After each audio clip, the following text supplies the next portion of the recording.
welcome Marco Herrera, Executive Director of FUNGLODE. Demos la bienvenida a Marco Herrera, Director Ejecutivo de FUNGLODE. Buenos días. Doctor Leonel Fernández, expresidente de la República Dominicana, presidente de la Fundación Global Democracia y Desarrollo. Señor Leo Matos García, vicepresidente de Administración de Central Romana Corporation. Distinguida señora Julia Smirman, directora de Mercados Internacionales del Departamento del Tesoro de los Estados Unidos. Señor Jim Reynolds, CEO de Loop Capital, invitado especial. Señor Manuel Estrella y doña Rosa Hernández de Grullón, que se sientan en la mesa de honor, miembros del Comité Ejecutivo de este foro. Señores miembros del Comité Ejecutivo, invitados internacionales, oradores y panelistas, autoridades públicas y privadas, representantes de gremios empresariales, bancarios, civiles y públicos. Quiero hacer mención especial del señor Pedro Brache, presidente del Consejo Nacional de la Empresa Privada, y con él pues darle la bienvenida a todos los miembros del sector privado, miembros de la academia, amigos todos. En nombre de la Fundación Global Democracia y Desarrollo, me asiste el honor de darles a todos la bienvenida a este tercer foro global a Casa de Campo. Nuevamente, hemos convocado un diverso grupo de profesionales, académicos y actores y practicantes del oficio del que se trata para juntos evaluar el futuro del dinero. El dinero, este concepto existente de los inicios de la historia misma, que representa un lenguaje que nos permite expresar un valor transaccional entre las personas, el bien fungible por excelencia, que viene a sustituir al trueque como mecanismo de comercio entre los hombres y las comunidades. Un concepto que pasa de una mercancía comúnmente aceptada a acuñarse en un metal precioso para dar concepto a la moneda, que sirve como referencia colectiva de intercambio de valor y que luego pasa a verse representado por billetes que representan esos metales de las monedas.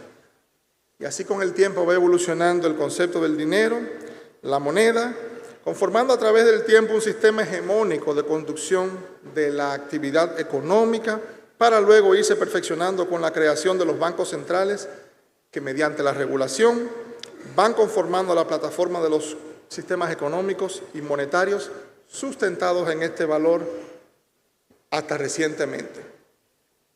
Posterior a la decisión de Estados Unidos en el 1971 de suspender la convertibilidad del dólar respecto al oro y asociarse el valor de la moneda a la capacidad de un país de cumplir sus obligaciones, el dinero va adquiriendo una naturaleza abstracta, pero con un referente fijo y sobre todo con el control de las autoridades monetarias que lo emitían. Esa capacidad de asociar el concepto de dinero a una obligación futura es lo que luego va creando los instrumentos financieros que la banca va creando, generando así más activos financieros que constituyen, aún siendo producto de la innovación de la banca, pues constituyen aún así referentes de valor y conocidos como dinero como tal. Sin embargo, el desarrollo de la tecnología y los cambios y evoluciones del Internet, pues se acentúan con la llegada del mismo Internet, creando algo que a lo mínimo se puede caracterizar como una disrupción drástica del sistema y que otros definen como una revolución. Las tecnologías de información van empoderando a los usuarios del dinero. De repente, ya de manera directa, las personas hacen sus propias transferencias en línea. Con tecnologías como PayPal y WeChat, ya los individuos sin grandes estructuras tecnológicas y aún los no bancarizados también pueden recibir pagos electrónicos. Se crean sistemas de pago automatizados que alcanzan al más pequeño con una computadora que con ella pueda realizar transacciones que tan solo 5 años antes de esas invenciones eran impensables. Todo esto gracias al poder de la computación. Pero todo esto también con un elemento común. No existía un mecanismo que permitía hacer un pago por un canal de comunicación sin la mediación de un tercero confiable, sin la mediación de un banco, sin la supervisión de un banco central, sin la estructura del sistema monetario y económico como lo conocemos. Es de esta forma como a partir del 2006 comienzan a surgir las primeras monedas digitales que sí permiten esa transacción directa y en cierto sentido inicia la revolución. Como siempre lo ha sido, La tecnología hace gala de su naturaleza transversal y así como ha permeado todas las áreas de nuestras vidas, irrumpe en el sistema monetario, capacitando a los individuos a crear valor y a realizar sus transferencias y transferir sus activos de forma como antes, solo con la supervisión de los gobiernos podían hacerlo. Así es que surgen las primeras monedas digitales, hasta en el 2009, cuando un enigmático personaje llamado Satoshi Nakamoto, que todavía no se sabe si es real, si existe, emite un simple documento de 9 páginas denominado Bitcoin, un sistema efectivo electrónico usuario-usuario que establece la tecnología de el blockchain, la cadena de bloques que le da trazabilidad y seguridad a estas transacciones. Este pequeño white paper pues realmente constituye una revolución y una disrupción a niveles sin precedentes. Y como toda disrupción genera un escepticismo de manera natural y nos encontramos en esa etapa de explorar ese escepticismo. ¿Qué debe permanecer y qué debe cambiar? ¿Qué se regula y qué ya ha pasado al plano de la autonomía del individuo? Este fenómeno resulta altamente divisivo. Algunos definen la criptomoneda y los activos digitales como una revolución económica que puede significar el punto de quiebre de todo el sistema económico y monetario mundial, mientras otros lo definen como un esquema de estafas piramidales. Mientras unos ven el nuevo orden mundial, otros ven un monstruo especulativo que cada vez crece más y se apodera de la economía convencional. Lo que no cabe duda es que los activos digitales, las criptomonedas, los tokens fungibles o los NFT son una realidad. Resulta importantísimo estudiarlo, observarlo y sobre todo conocerlo. Sería un grave error ignorarlos, ya sea con el fin de aprovecharlos, regularlos o hasta para combatirlos. Depende del prisma donde se mire. Y este es el objetivo de este tercer foro global Casa de Campo.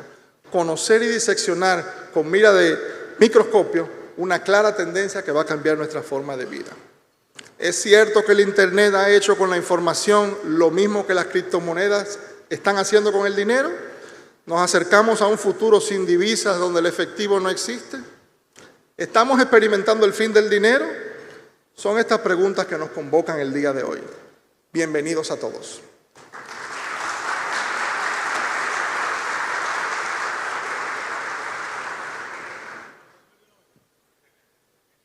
Damos la bienvenida al escenario al doctor Leonel Fernández, presidente de la Fundación Global Democracia y Desarrollo.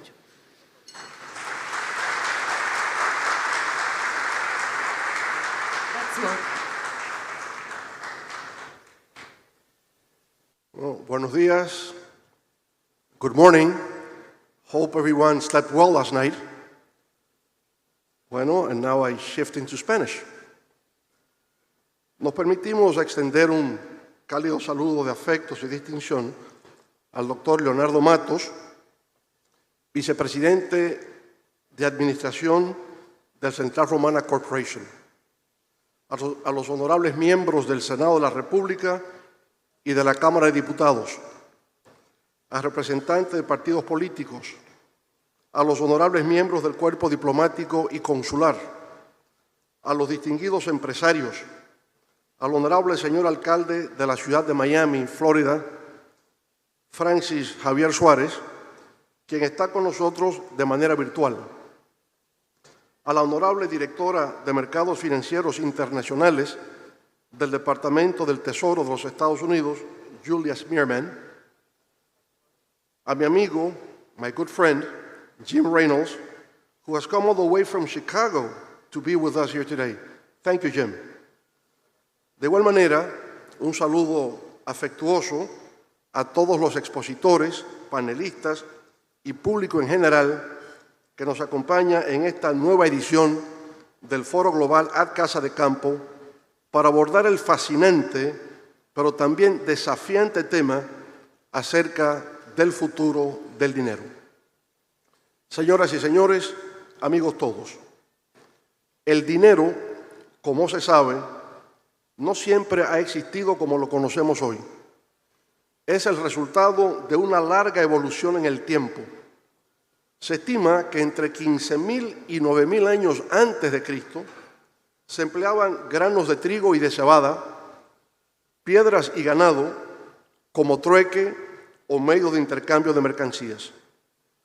Hubo de transcurrir cerca de 12.000 años después del trueque para que en la Mesopotamia, 2.500 años antes de Cristo, se emplearan metales preciosos como el oro, la plata, el bronce y el cobre para comprar, vender e intercambiar bienes y servicios.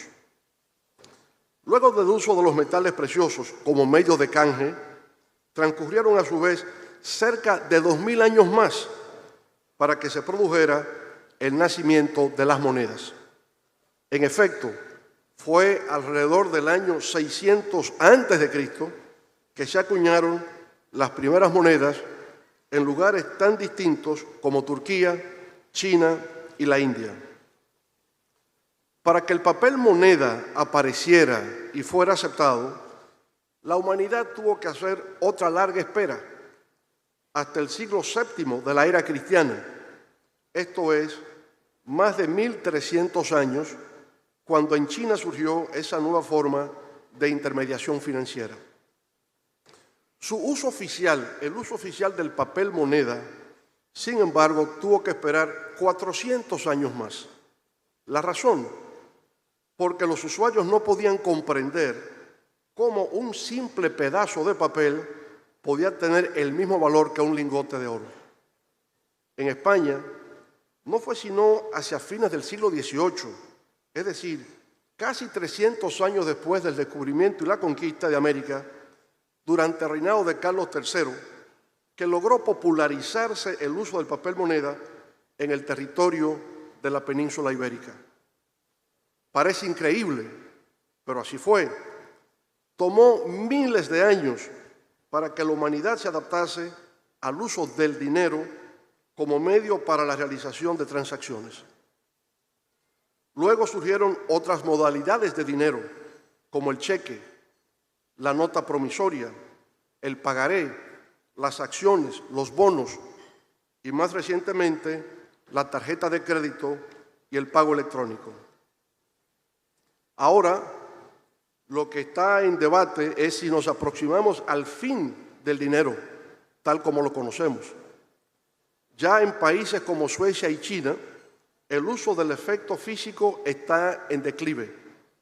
Cada vez se utiliza el iPhone con más frecuencia para hacer pagos electrónicos y el uso del dinero convencional se ha ido convirtiendo en algo anticuado o anacrónico.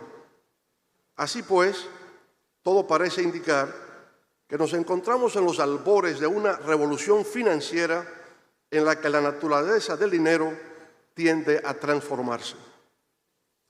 De hecho, desde el 2009, como lo señaló nuestro director, Marco Herrera, en el contexto de la crisis financiera global, surgió una nueva modalidad de activos financieros cuyo uso se ha ido extendiendo a nivel internacional.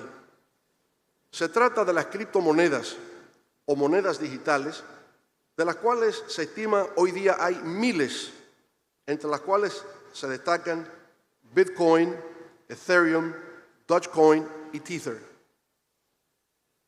En la creación de Bitcoin se encuentra Satoshi Nakamoto, una figura misteriosa que solo se comunica a través del correo electrónico y cuya identidad nunca ha podido ser revelada o verificada. Nadie jamás lo ha visto, tampoco existen fotos, y algunos consideran que ni siquiera se trata de una persona real, sino de un seudónimo del creador o creadores del Bitcoin que han deseado permanecer bajo anonimato. En el 2008 publicó un informe titulado Bitcoin, un sistema de pago electrónico de una persona a otra, es decir, Bitcoin, a peer-to-peer electronic cash system. Por eso se sabe que diseñó el protocolo de Bitcoin y su software de referencia. 2 años después, en el 2010, envió su último mensaje de correo a otro desarrollador de cripto indicando que se movía hacia otros ámbitos. Lo dijo así: I have moved on to other things. Nunca más se ha vuelto a saber de él. Las criptomonedas han pasado de ser una curiosidad y un enigma para transformarse en la actualidad en una reconocida fuerza en los ámbitos de las finanzas, el comercio y la tecnología. Todos podemos identificar lo que es un dólar norteamericano o un peso dominicano. Y sabemos lo que es un chele o un centavo. Lo que no nos resulta claro es cómo se ve una criptomoneda. Una criptomoneda es un código de fuente abierto de computadora generado por un software que permite a los usuarios almacenar y enviar valores en línea. Se ejecuta a través de una extensa red de computadoras privadas en todo el mundo. El código verifica y agrupa las transacciones en un registro conocido como blockchain. Es un archivo grande que contiene todas las transacciones que se han realizado. El valor de las criptomonedas generalmente se determina en relación con el dólar norteamericano. Ese valor puede variar enormemente. Ha estado tan bajo como la décima de un centavo de dólar por Bitcoin cuando inició y tan alto como $60,000 en su momento pico.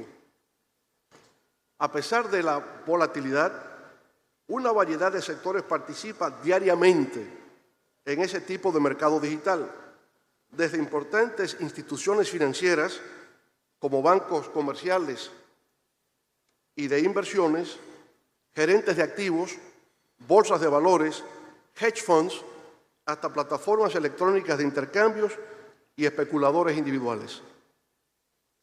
La industria de las criptomonedas está en auge, creando y destruyendo al mismo tiempo grandes cantidades de riquezas. Millares de proyectos se diseñan y ejecutan cada día.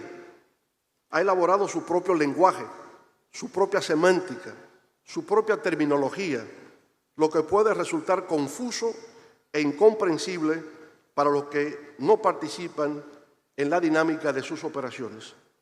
Por consiguiente, surgen preguntas inevitables. ¿Qué es un ecosistema criptográfico? ¿Qué es una cadena de bloques o blockchain?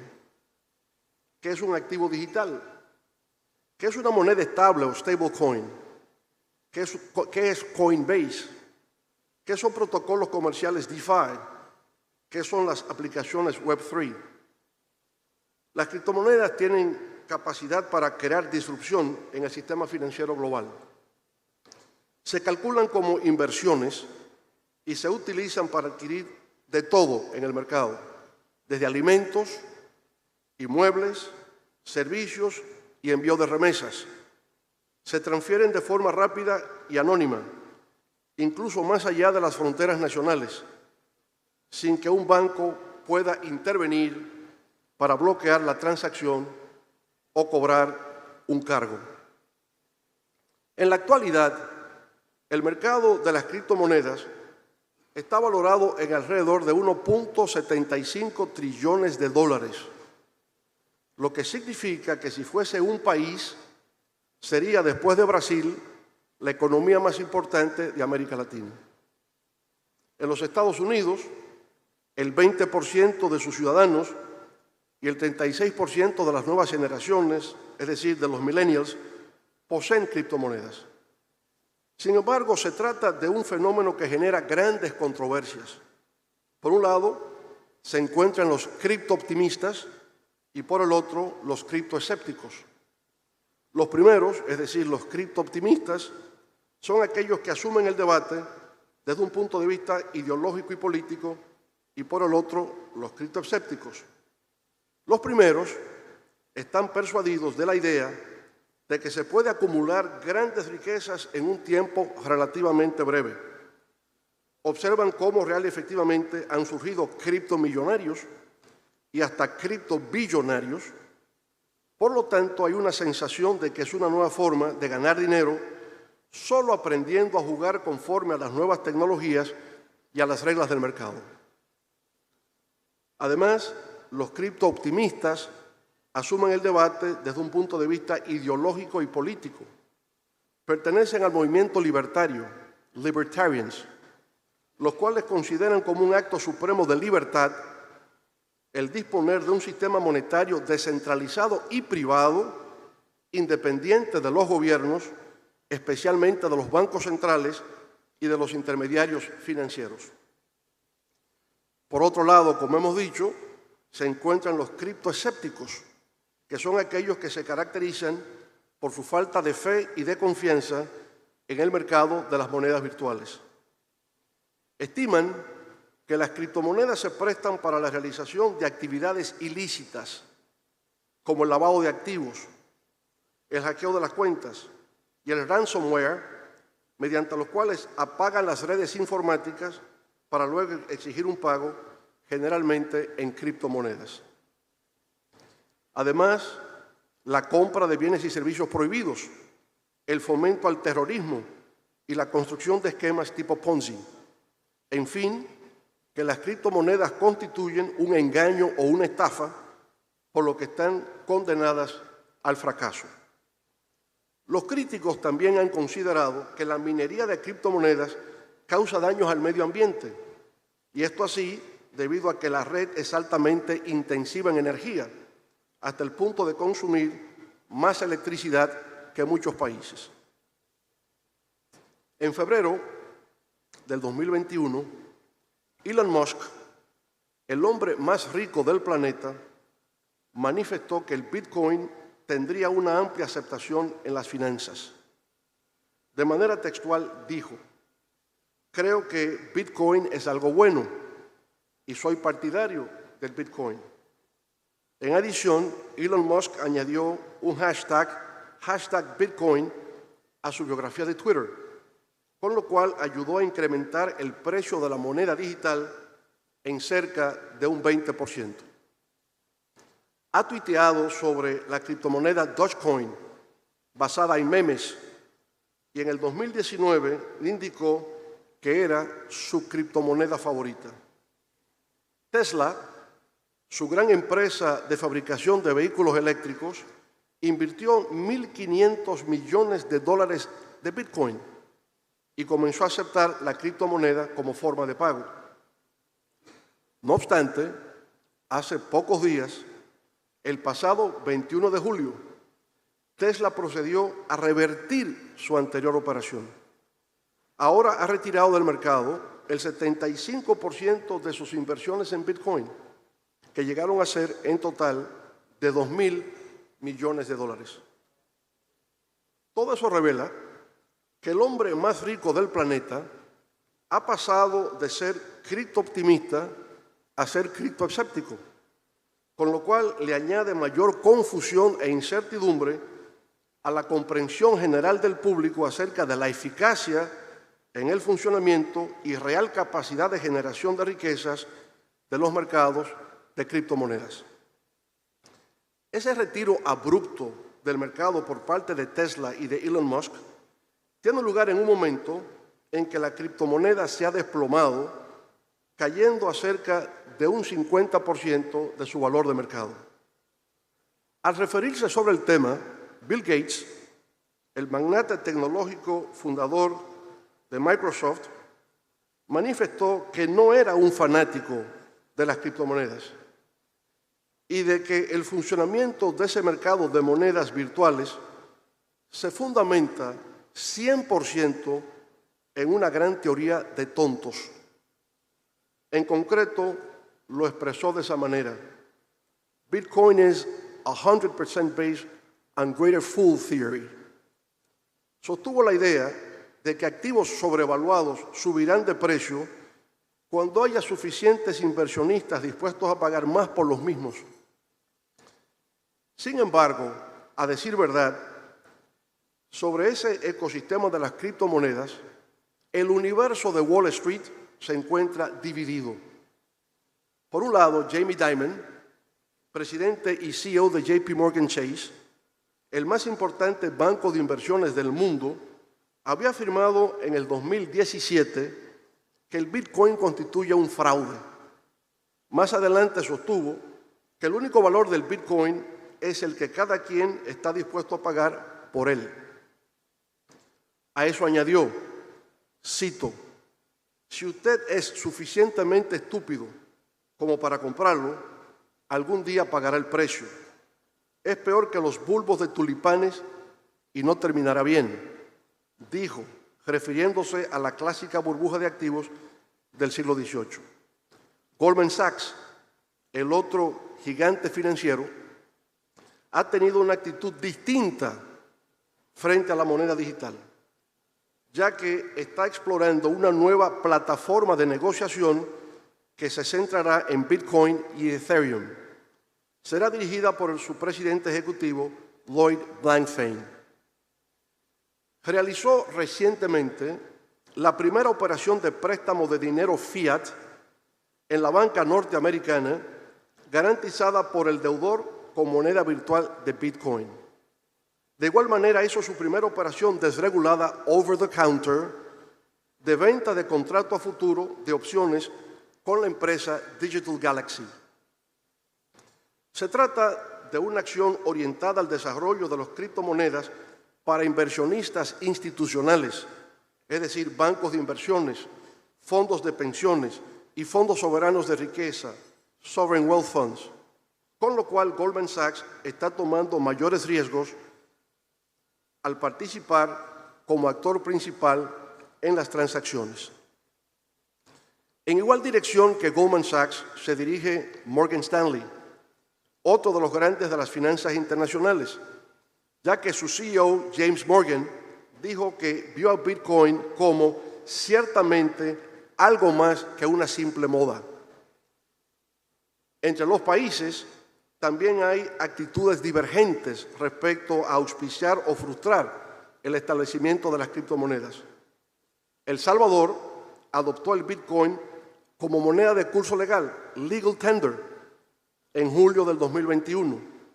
Su presidente, Nayib Bukele, anunció el desarrollo de una ciudad Bitcoin en la base de un volcán en el Golfo de Fonseca, una idea considerada por algunos tan peligrosa como interesante.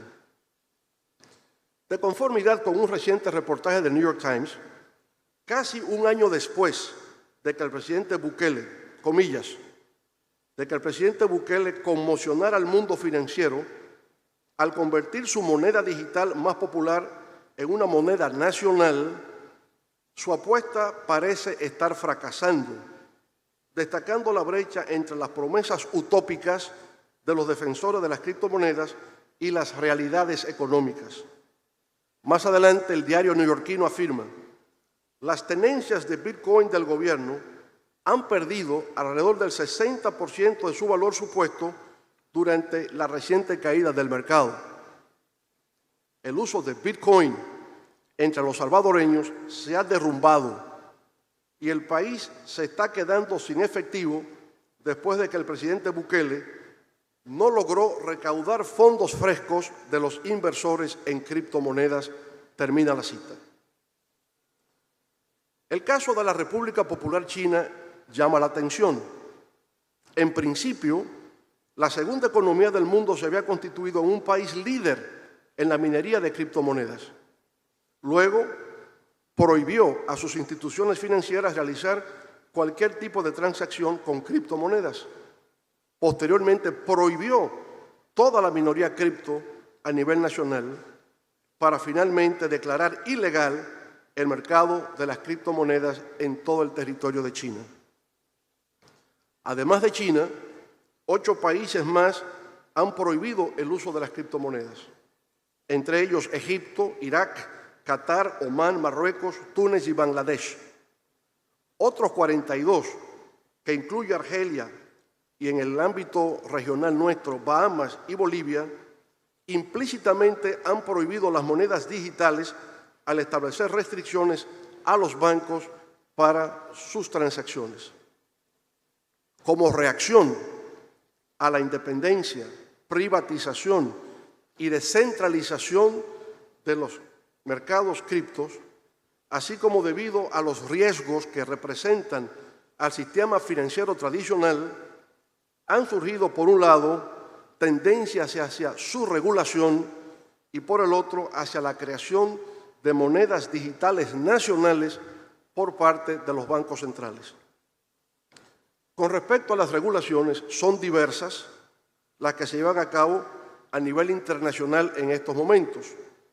Todo parece indicar que será un proceso largo en el cual habrá de crearse una especie de gobernanza global de las criptomonedas.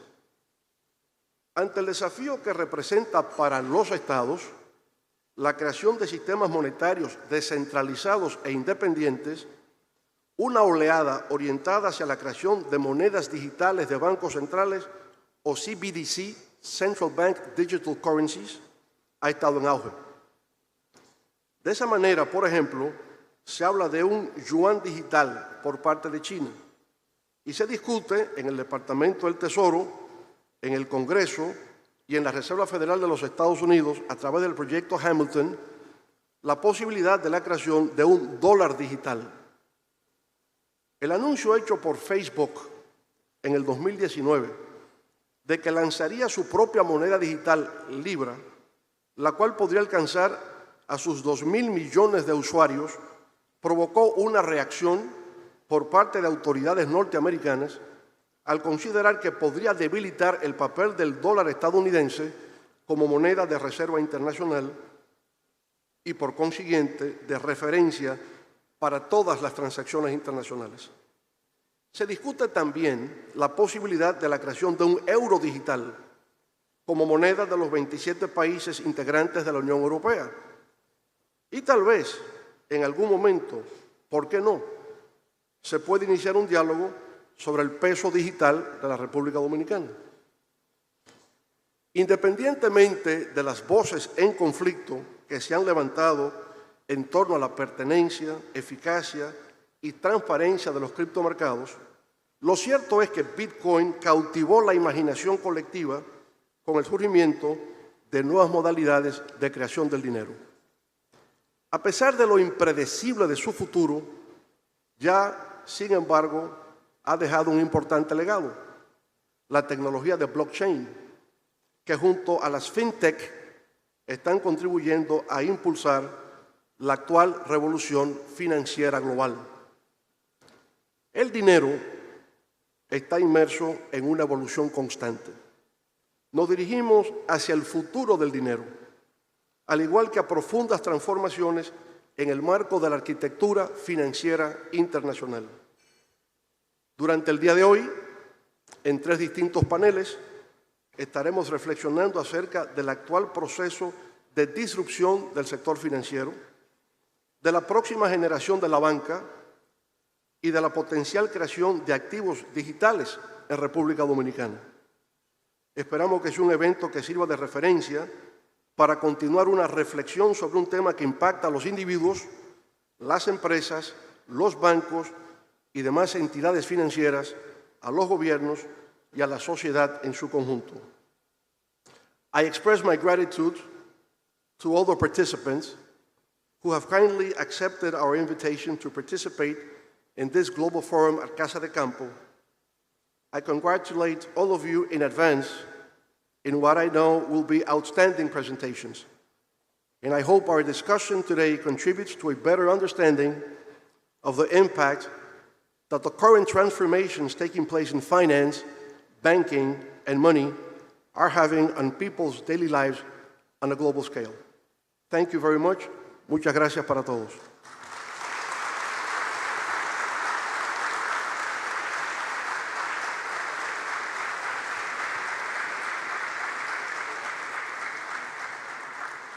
Please welcome to the stage Ms. Julia Smirman, Director of International Financial Markets of the United States Department of Treasury.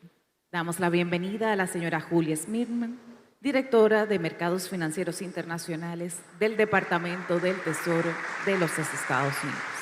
Ms. Smirman.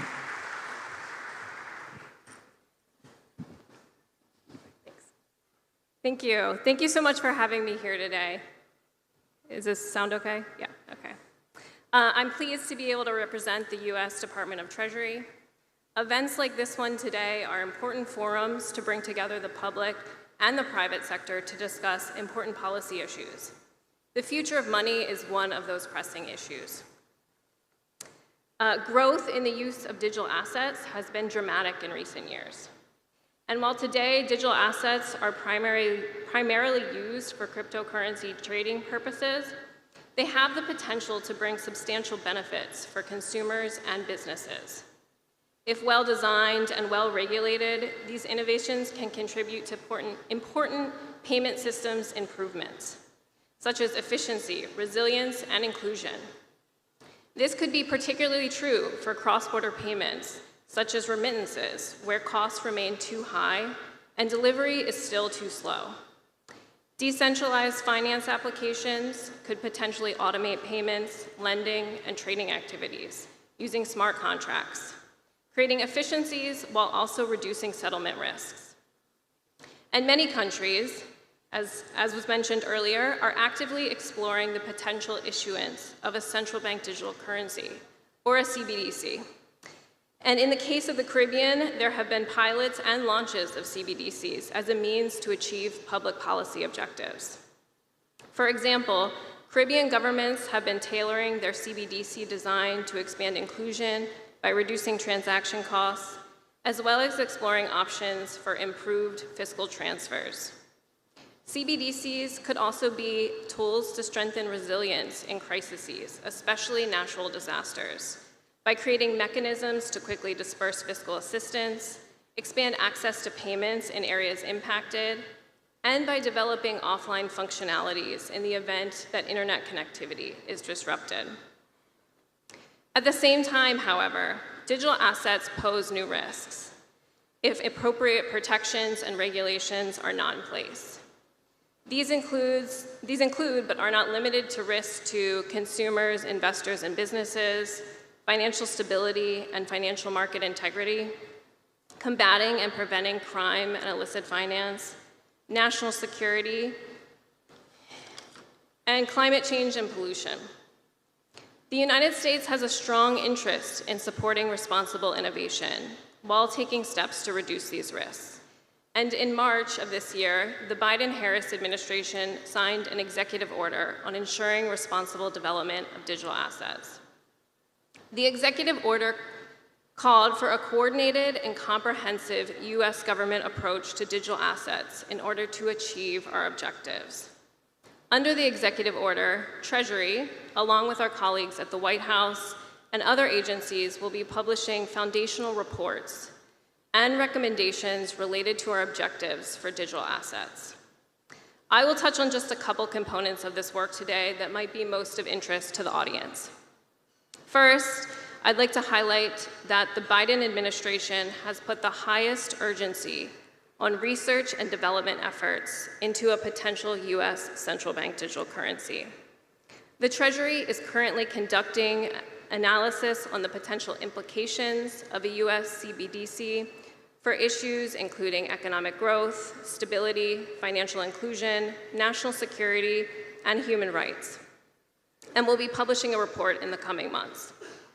Second, the U.S. is seeking to ensure that digital assets do not pose undue risks to consumers, investors, and businesses, as well as with respect to financial stability, national security, and the integrity of the financial system. Treasury is leading on 3 reports to this end. A report that will consider the implications of digital assets and changes in financial markets for U.S. consumers, investors, and businesses. This report will put forth recommendations to protect these groups and support expanding safe and affordable financial services. The U.S. Financial Stability Oversight Council is evaluating the potential financial stability risks posed by digital assets and is assessing whether the appropriate safeguards are in place. Treasury and our colleagues across the administration are also developing an action plan for mitigating digital asset-related illicit finance and national security risks. Finally, I will speak to the importance of our international work on this topic, for which the Biden administration has sought to elevate. Technology-driven financial innovation is frequently cross-border and can impact households, businesses, and governments across the world. International cooperation among public authorities, governments, and the private sector and other stakeholders is therefore critical to maintaining high regulatory standards, and a level playing field, and expanding safe and affordable financial services, as well as reducing the costs of domestic and cross-border payments. As part of this effort, last month, Treasury and our interagency partners delivered a framework for international engagement on digital assets to the President. This framework builds off of our already active engagement on this topic. At the G7, the United States is working with its partners on a broad suite of issues related to digital payments, including considerations related to central bank digital currencies and implications of new technologies for the international monetary system.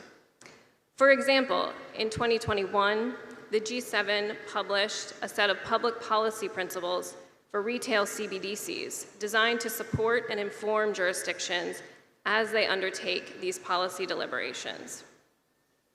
At the G20, the United States is engaging with other major economies to advance work under the Cross-Border Payments Roadmap, which was endorsed by the G20 2 years ago.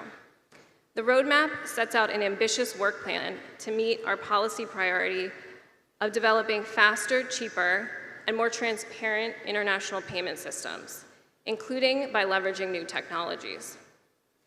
The Financial Stability Board has been prioritizing work on digital assets since 2019, and it's a forum where the United States is continuing to pursue work to monitor, identify, and foster a shared understanding of global financial stability risks posed by digital assets, consider policy responses to address those risks, and to facilitate international cooperation. A key focus of this work has been addressing the financial stability risks posed by global stablecoins and considering options for cross-border cooperation. In 2020, the FSB published 10 high-level recommendations for the regulation, supervision, and oversight of global stablecoin arrangements. And this year, the group is reviewing those recommendations in light of the substantial market developments since 2020. At the Financial Action Task Force, or FATF, the United States is continuing to encourage and support countries in implementing the FATF standards for virtual assets and virtual asset service providers through our leadership of the Virtual Asset Contact Group. The group is also monitoring and raising awareness about money laundering and terrorist financing risks associated with virtual assets. The International Monetary Fund and multilateral development banks also have important roles to play in monitoring and advising on and helping to manage issues arising from the use of digital assets. The United States is supporting the IMF in expanding its analytical work and surveillance to include digital assets. And the multilateral development banks, the United States is helping advance to promote greater and more efficient access to financial services. Last but not least, the United States is identifying where existing regional and bilateral engagements can be strengthened and also ramping up engagements with new partners to achieve our objectives with respect to digital assets. These bilateral engagements are opportunities for information sharing in order to learn from the experience and observe the real-world implications of wider adoption of digital assets, including stablecoins and the introduction of central bank digital currencies. We are also seeking to drive the adoption and implementation of high regulatory standards and policies, including those in line with international anti-money laundering and countering the financing of terrorism standards. In addition, we're looking to support countries by providing technical assistance where appropriate. Finally, the United States is considering opportunities for joint experimentation on new technologies with our partners to increase our shared learning about ways to develop systems that meet our policy objectives. Today, many emerging markets are on the forefront of experimentation with CBDCs and are experiencing some of the highest level of retail adoption of digital assets, including stablecoins. The United States hopes to learn from and support our emerging market partners, and I hope that today is a step in that direction. Thank you for having me, and I very much look forward to hearing and learning from the other speakers and panelists. Thank you.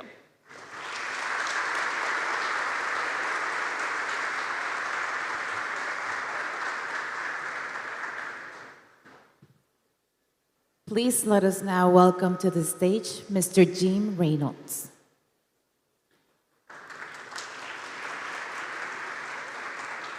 El señor Reynolds es fundador, presidente y director ejecutivo de Loop Capital, uno de los bancos de inversión privados más grandes de los Estados Unidos. Con más de 30 años de experiencia en la industria de servicios financieros, el señor Reynolds ha ocupado cargos de alto nivel en varias firmas globales de Wall Street antes de formar su propio banco de inversión. Es también un apasionado de defender y retribuir a la comunidad, siendo parte de las juntas directivas del Chicago Community Trust, del Cornell Program in Infrastructure Policy, Intersect Illinois, The Power Construction y Chicago Urban League. También es miembro de la Asociación de la Industria de Valores y Mercados Financieros y es miembro del CFA Institute. También invitamos al doctor Leonel Fernández, que le acompañará en el escenario. That sounded like a very warm introduction. I didn't understand one word of it, but it sounded very warm and very nice. It's a pleasure to be here today. Clearly, no puedo hablar español. Maybe un poco. President Fernandez, this is an amazing topic to talk about right now. You always seem to have your fingers on the pulse of what needs to be addressed in a country at any given time. And the issues surrounding digital currencies is one of the most pressing issues in the United States right now. As Julia so eloquently articulated, there's a lot of questions in the U.S. around digital currencies. A lot of that is driven by what has occurred with digital currencies.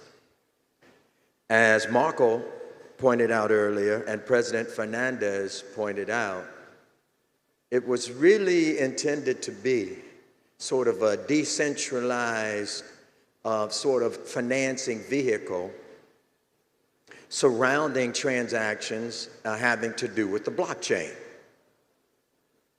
And decentralizing transactions, making it smoother to process, not having to go through the banking system, and those sorts of things seem to be very attractive.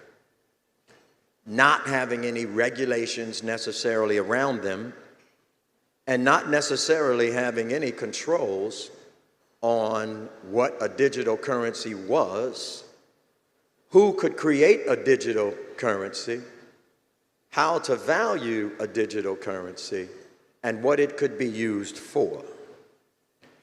What I want to talk about today is really some of the things that hastened the growth of digital currencies, the valuation of digital currencies, the plethora of different digital currencies that seem to come up one every single day, and how a country should think about their strategy around digital currencies to protect its citizens.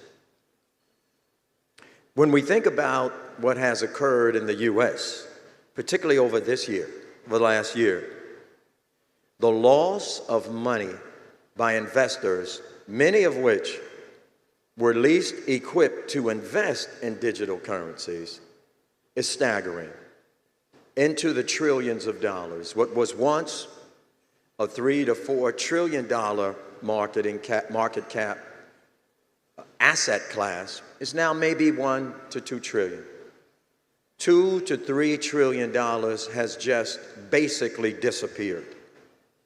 If you only watch the value of Bitcoin, which is not the only one to watch, that's the best one, you saw it go from $900 or $700 or $100 to $68,000 and back to now $21,000, $22,000 without a lot of people understanding why. without a lot of people understanding why they owned Bitcoin, except for the fact that it was going up, and I need to buy some of these. But not necessarily having a sense, like a dollar backed in gold, like a peso, that's really the currency of a country, why it ever went up and how to value it. And when investors make investment decisions like that, you're going to lose.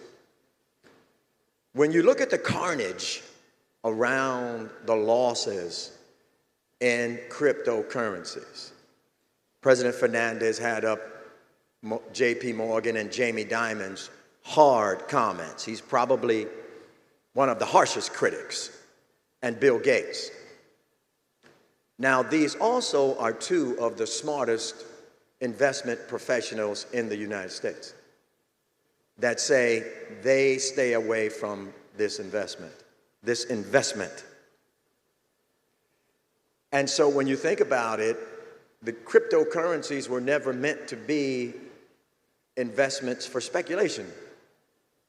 They were meant to be different forms of payment that stayed away from a banking system, that made cross-border transactions easier to do with these currencies. But a few things got lost along the way, particularly in the United States, but everywhere.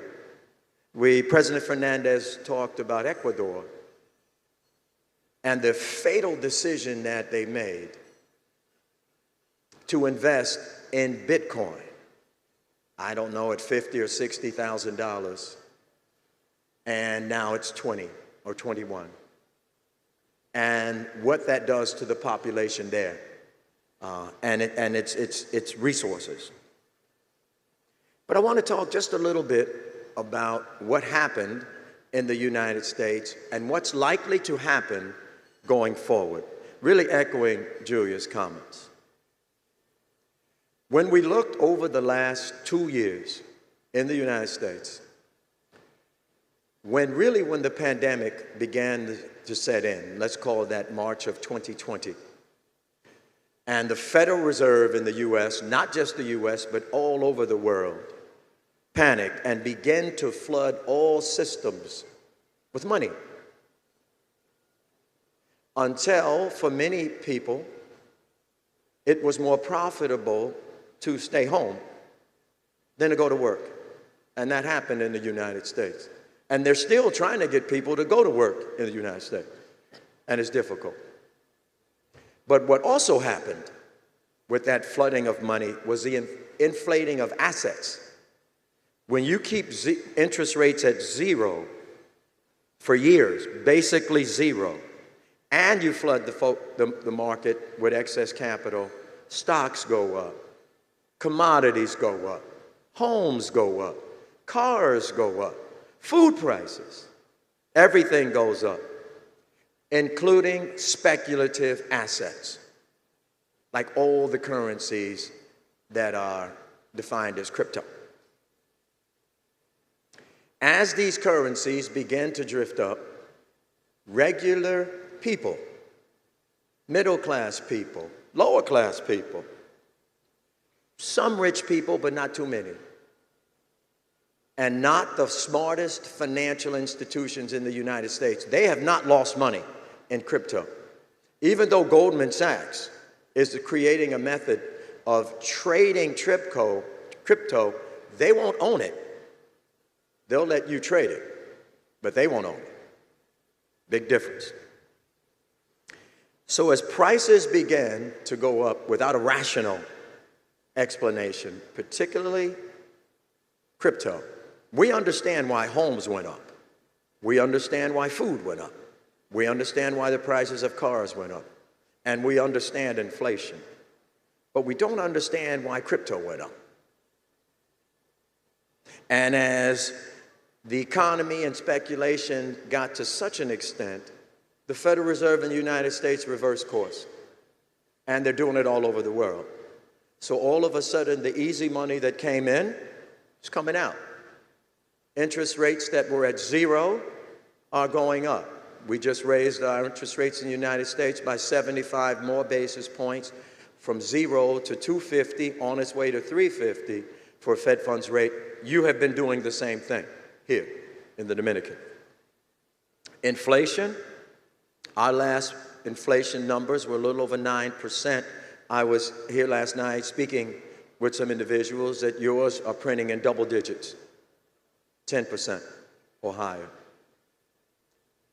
And so now the Federal Reserve is putting the brakes on the economy, and everything is adjusting downward. Stocks have had the worst 6 months in their history. And so when bonds and crypto, what the U.S. did with crypto is something that they haven't done with any security, and I'm glad to hear Julia say they're taking action. They left the crypto market largely unregulated.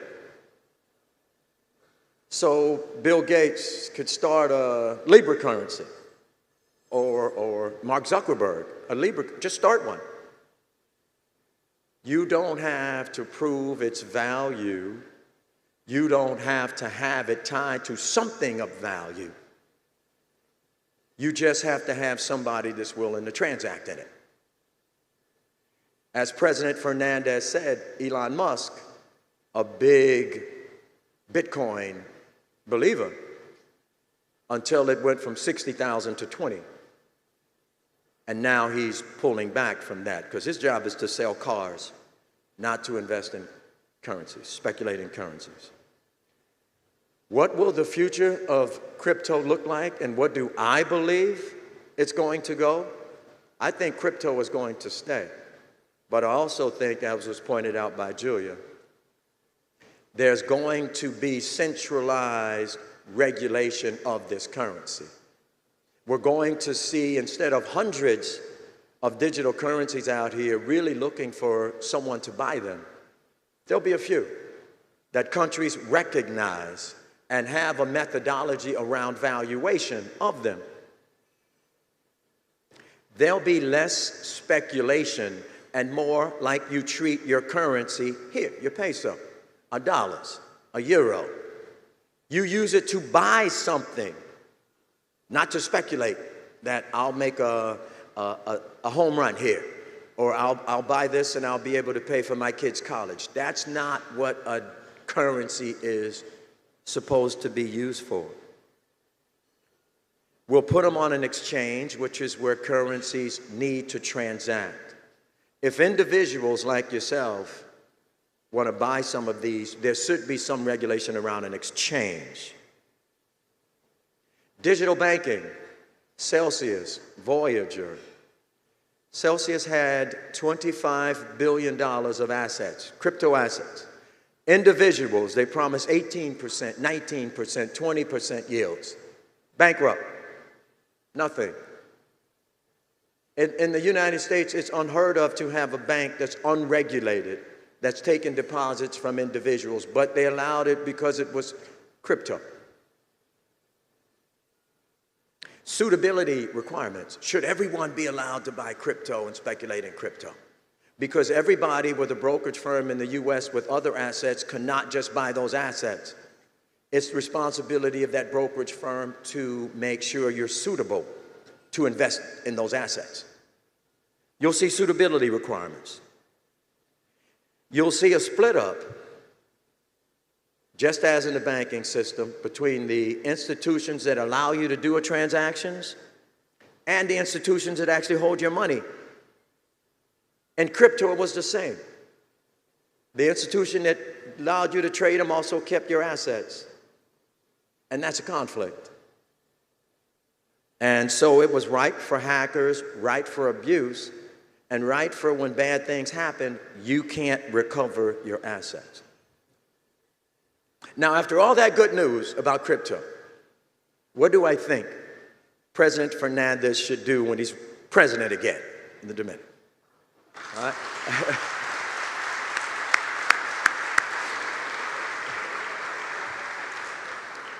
President Fernandez, you should definitely not allow the central bank to speculate in crypto. That's not the job of a central bank. But you should allow the growth of a well-regulated, orderly cryptocurrency market.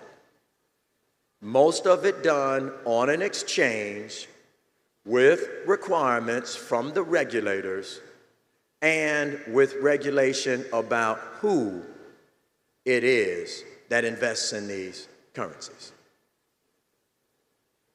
The middle class, people of just trying to make it, poor people should not be investing, quote unquote, or speculating in crypto. College education, your homes, your food, your basic savings, but not crypto. You should have them tied to some sort of value, whether it's gold, whether it's silver, whether it's some other commodity, we don't know. And there should not be several hundred cryptocurrencies floating around the Dominican Republic to just confuse the population. There is a great place and a great need for cryptocurrency. And cryptocurrency, as it continues to evolve, just like now, the United States is catching up to regulation of this. And once they do, and other countries around the globe are, it's going to be an amazing medium of exchange, which is what it was meant to do. But it's not that right now.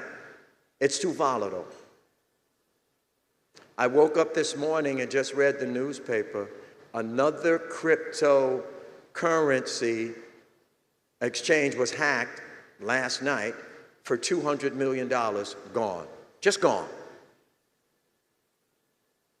And those are things that we all have to be mindful of as we think about the future of this amazing, amazing, amazing advancement and what it can do for countries.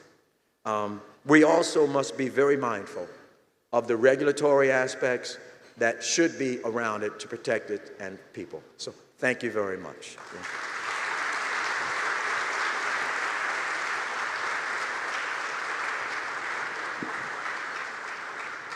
Good morning. I can do it in English, so I understand. My name is Jose Dorbil. I'm a blockchain expert. It's good that we talk about the CBDC cryptocurrencies, more centralized, but we are forgetting about the blockchain. Blockchain base was more about as a store of value, also as an information, as a ledger for transfer all the information around the centralized, let's say, database, okay? There's a way when it was created that to have trust. So usually CBDC cryptocurrencies, as a centralized, as you have mentioned, they have an option even to freeze your, let's say, cryptocurrencies in this case. But when you are in the decentralized, let's say, network, okay, everyone can take their money or even they can transfer whatever they want. So in the central way, what is the possibility, or let's say the trust that we have as a CBDC, as you mentioned, for all the people that use your network? Because let's remember, the main base of the blockchain or created or Bitcoin was the trust. We can trust that this, let's say, cryptocurrencies, okay, it's on my wallet, digital wallet, okay, I can transfer it wherever I want. But CBDCs can be, there's an auction that you can freeze my, let's say, cryptocurrencies. So what is the trust that we can have as people that uses your centralized, or let's say blockchain in this case, to able to, to buy goods around the world, compared to what we already have between 13 years already. Bitcoin has 13 years already, not being hacked, but as you know, it's a trust, let's say system, okay? So we want to know what can you trust as the use of CBDC, central banks, let's say cryptocurrencies?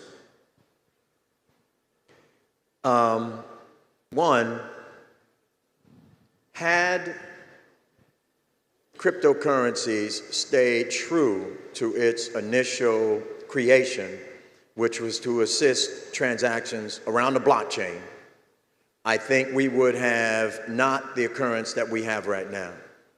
I think what happens is folks conflate or confuse cryptocurrencies and blockchain, a method of recording and documenting transactions. One of the key things, I think, to getting back to the reality and the questions that you ask is eliminating all of the confusing numbers of cryptocurrencies that there are. We just don't need that many to facilitate transactions on the blockchain. It doesn't make any sense. Two, just because it's a digital currency in and around the blockchain to facilitate transactions, that does not mean, President Fernandez, that it should be outside of the regulatory framework. I think that's a mistake that was made in the United States and globally, that the regulatory authorities decided to just leave it, either because they didn't understand it or because they didn't expect it to grow as much, or maybe because they didn't expect it to hurt as many people as it has. Most of the losses in cryptocurrencies have been borne by regular people, not financial institutions, not like we know them, banks and central banks and what Ecuador did, pay the price. And so I agree, there will be a vibrant crypto community that's regulated, and with an Ether, with a Bitcoin, with a few of those major currencies, and then any other cryptocurrency that is created needs to go through a regulatory process before it should be accepted as legal tender. Thank you very much. It's been a pleasure to speak with you this morning. Thank you very much, Mr. Ring.